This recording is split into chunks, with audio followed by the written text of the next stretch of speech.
आगे बढ़ी के लौलो कदम के देतवा गे मैया। एलेक्स म्यूजिक स्टूडियो बोध गया। पहिले ना दुल्हवा से मोर भेटवा गे मैया।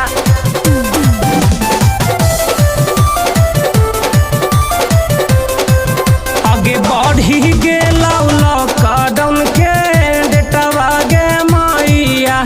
से छपल है मोर शादी वाला कदवा गे मैया।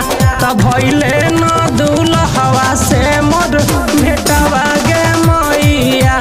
त सुन के हमरा आइलै हडया टेकवा गे मैया।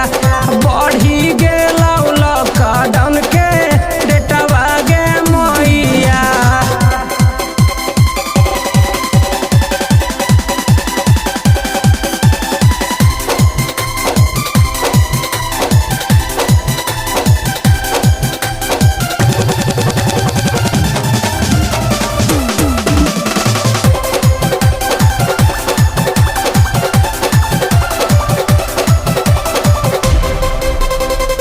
कहवा से अइलै गे मैया कोरोना दुश्मनवा।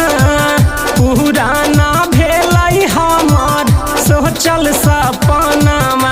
अगे दिन धरल हलै बैसख जेठवा गे मैया। तब भइलै ना दुल्हवा से मोर भेटवा गे मैया।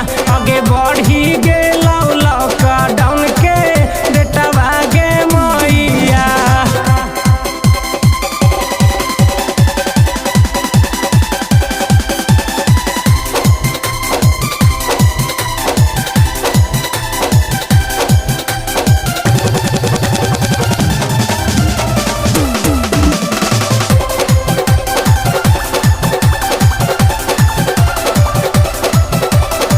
हे गे मैया फोन में पर रोबै हमरा रबिया दुल्हवा।